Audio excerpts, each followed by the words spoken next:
Hey, I'm Marty Schupak from Schupak Sports. Schupak Sports, we have 50,000 video clips coming. Please subscribe.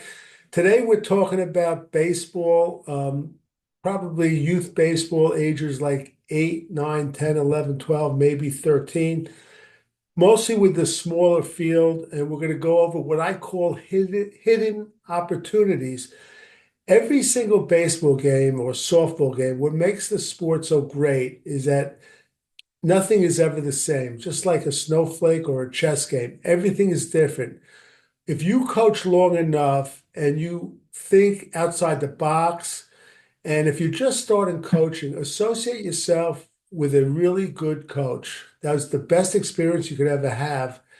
Keep in mind, there are opportunities every game, and I call them hidden opportunities. I want to go over a few strategies and a couple of controversial strategies.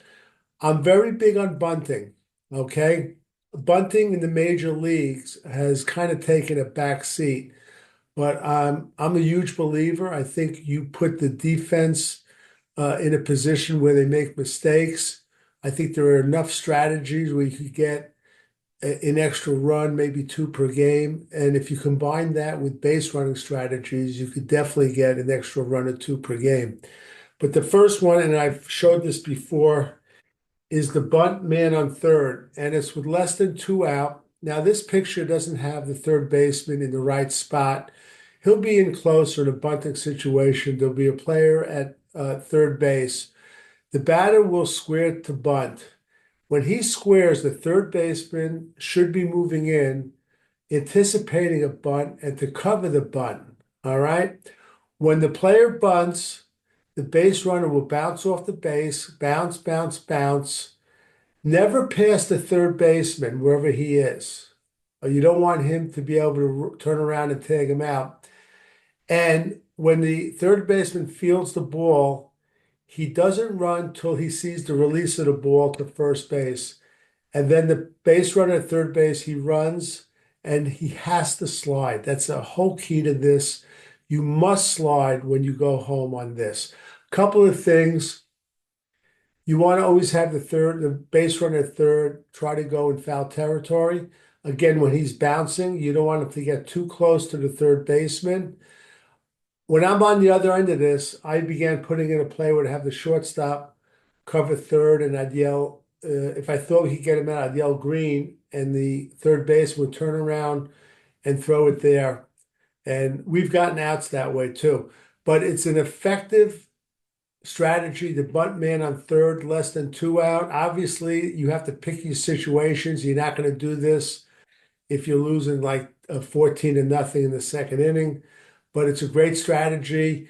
If it's done right and the player must slide, it's almost 100%. I mean, even with the slowest base runners, if you practice this, it works. The way I practice it too, I set it up.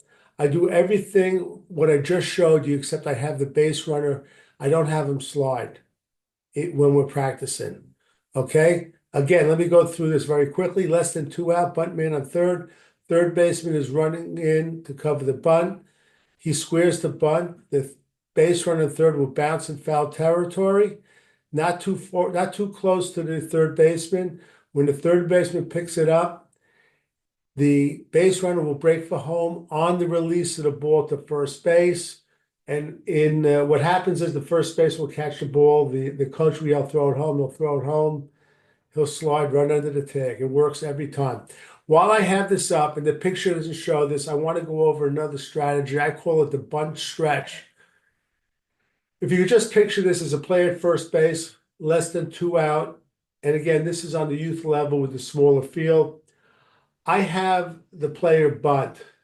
When he bunts, depending upon the speed of my base runner first, I tell him, or we have a sign on the bunt, he runs to second and he keeps going to third base. What I'm trying to do is I'm trying to catch a defense off guard where the third baseman, he'll be in playing the bunt, but then he'll have to hustle back to cover the base. He'll be off balance, out of position.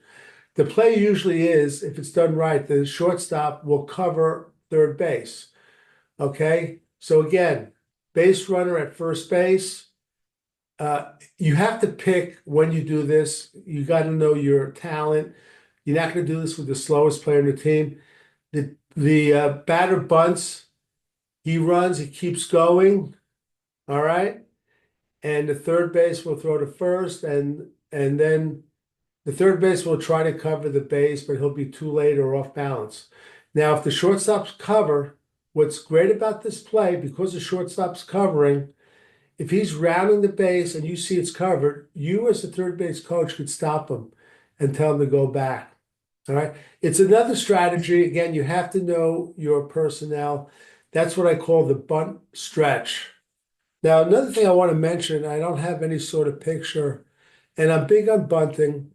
Depending upon who you have and the situation, I've had players bunt with two strikes, and I've been fairly successful, not 100%, but I've gotten players on base with a bunt single where the third baseman will move in, and then when there's two strikes, the coach will yell, okay, move back, Billy, because he's not going to bunt with two strikes, and then I have the player bunt. I'm a proponent of bunting.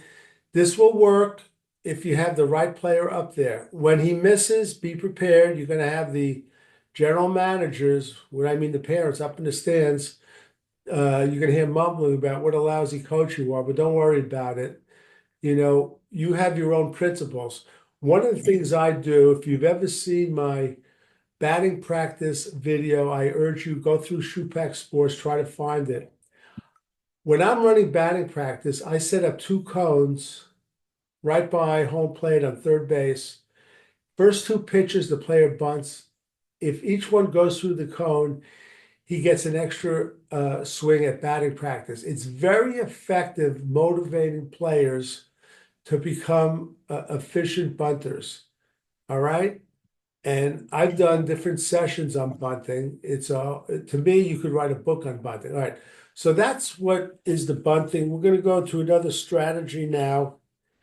And let me just see. This is called I just want to quickly, I stuck this in there. It's the rundown drill. And it's because in the youth level, what I find sometimes, I hear coaches yell when there's a rundown, running back to the base he came from. No, no, no.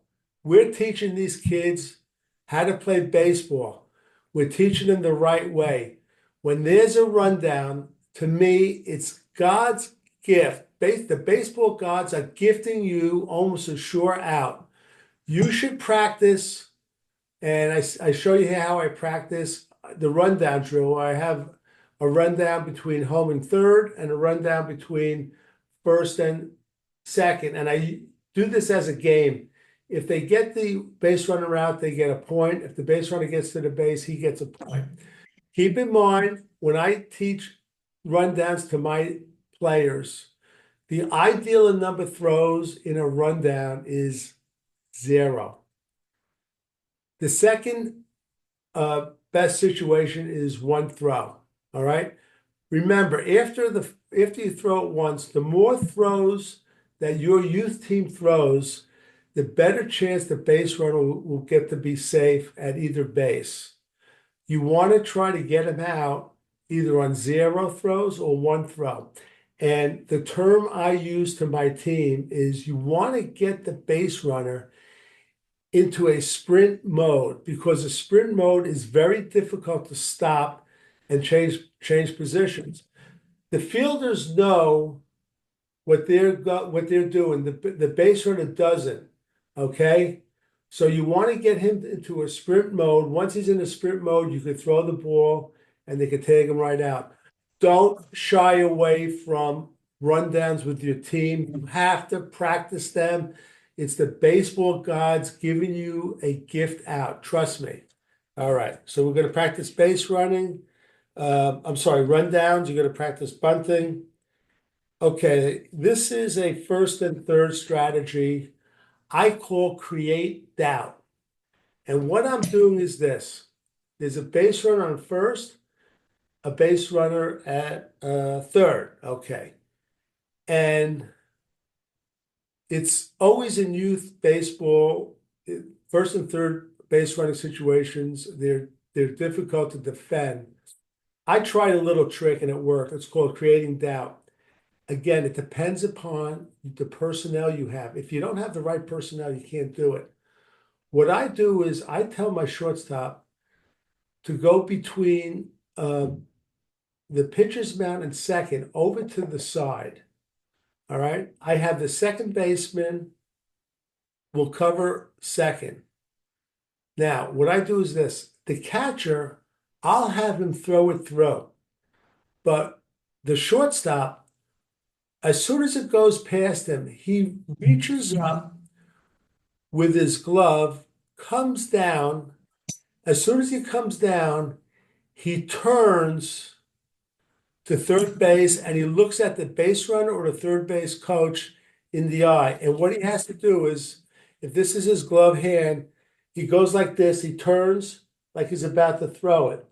What we're doing now, meanwhile, the throw is going through the second base. But what we're doing is we're creating the slightest doubt to that coach where he's going to first say when it goes through, go, but then he's going to say stop. And I've done this play 3 times.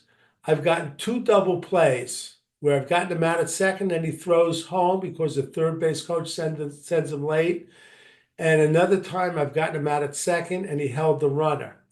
You have to have the right shortstop. He's got to sell it that he has it in his glove and he's got to time it. When the ball goes past him, reaches up and he turns to third base. It's a little bit of acting. You have to have the right people, but it definitely has potential to work. It's one of those things I call it's a hidden opportunity. Practice it. I wouldn't spend too much time on it, but you're going to have first and third signs for defense. Just put this in as another sign, and you just have the shortstop go to where he is. The whole key is the shortstop. He's got to sell to the third base coach that he might have caught the ball. And then the coach will look up, he'll see the ball at second, but you created doubt. Okay? All right. That's that strategy. Again, it's a hidden opportunity. Don't overlook it. You could create your own hidden opportunities, okay? I don't know everything there is to know about baseball or softball. I know a lot, but I know everything. You could develop your own strategies in different situations, okay? And some of it borders on being ethical and not ethical. That's up to you. Baseball and softball, we get to be very, very competitive. I'm going to talk about that at the end about being competitive. This one I call the stupid coach play. Again, you have to have the right personnel. First and second, let's say you're ahead 5-2. Fifth, and you're playing let's say a 6 inning game. Fifth inning, you can trade an out for a run. All right, so there's first and second. Now this works better, or actually, I've only done this if we're in the first base coaching box. And what I do is this: I yell to my first baseman because he's like holding the runner on. I yell, Johnny, play off the runner. And then he doesn't move. And we practice this. And he practices not moving on the first one. Then I'll kind of yell at him louder, Johnny, play off the darn runner. And he'll turn his head down. But just so the player on first base can hear it, he'll mumble loud enough so you can hear it, stupid coach. And then he'll move over here. What I'm trying to do is give this player a first baseman, get him to be cocky and get him to be overconfident. All right. So then we have a sign on the next pitch, and usually we do a pitch out where we'll pitch out to the catcher, and the first baseman will come around. I'm sorry, the first baseman come around because the base runner will go off the base confidently because we just heard the first baseman call the coach stupid. Now he knows he's not going to go. There's a player at second, but we want to trade it out for a run. So when he goes off the base, he comes around, we throw a snap throw there, and we get him in a run and get him out. This runner could go to third, he could even go home. We're trading him out for a run. Again, it's called the stupid coach play. I'll go over it again. First and second, you're ahead like 5-2 in the late innings. Let's say there's 0 outs or 1 outs. You want to trade it out for a run. You're in the first base coaching box. You tell the first baseman, Johnny, play off the runner. He's not going anywhere. And then a minute later, you do the same thing louder. Johnny, play off the runner. He's not going anywhere. There's a player at second. Again, we're trying to give the first base runner, the base runner first, confidence that we're not going to try anything. As he turns away, he mumbles just so the player who's on first base hears him. Stupid coach. Plays off. Next pitch is a pitch out. We have a sign. He throws it to the base. He's coming around there. He's so confident at first base, and we're not going to do anything. He's confident because he knows that this player doesn't like his coach. The coach yelled at him. He could do anything he wants. He's not going to steal second. There's a player there, but he bounces off the base like 5 to 10 feet, comes around, gets him in a rundown, gets this player out. This player could go to third. We don't care. We're trading an out for a possible run. It's called the stupid coach play. It works. I've done it. I think I'm either 2 for 2 or 3 for 3 with this. Again, it depends upon your personnel. I just want to mention too, excuse me, as coaches and youth coaches, we get into coaches because we love the games of baseball and softball. But also some coaches, most coaches get into this because they have to win. They want to win. You really have to decide if you're in a recreational league like Little League or a travel league. What is better for your team and for you as coach? Do you really want to be in a league where your team is loaded and you're going to win every game 15-0? Or do you want to be a competitive league where there are going to be games that are going to be 4-3, they're going to be 5-4, where you really are putting some of your players under what I call game situation duress, okay? And you're putting yourself a little bit under duress that you have to make decisions under pressure. I'm not saying we have to play or coach under pressure 100% of the time. But what I'm saying is when you're choosing a team or a league, if you're in a travel league, you want to have parity. You're much better off having like more teams that are 15 wins and 15 losses than 30 wins, winning every game with the mercy rule. It doesn't make sense. When I first started coaching baseball, all I saw was manipulation, lying, and cheating, and by other coaches too. And I can't say I was an angel over my 30 years of coaching, but a lot of stuff I saw I didn't do. And I saw these guys manipulate teams where they would breeze through the championship. Are we really doing what's right for the kids? Okay. You want to have parity, especially at the youth level. It's the best chance to get these kids to play and love baseball or softball and become better players, and you will be a better coach. So with that, I'm going to close this out. As far as products, I mentioned the strategies. You might want to look at this book, Baseball Coaching, a Guide for the Youth Coach and Parent. I'll try to put a link down underneath. You get it at Amazon, but if you don't have the money, don't spend money you don't have. Just go to your library, your reference desk, and insist on getting the book. I self-publish all my books. They'll resist, but if you get enough people, they'll buy it. Uh, Please subscribe, and please, if you can, give me a thumbs up, give me a thumbs down. I'll tell you what, if you have a strategy you want me to present, please put it in the comments. I would love to go over it. I'm always looking to learn new things. I'm not coaching right now anymore. I'm 71 years old, but my love for baseball or softball um, has never been higher. I can't get enough of it. So please write that in the comments. And until next time, I will see you at third base.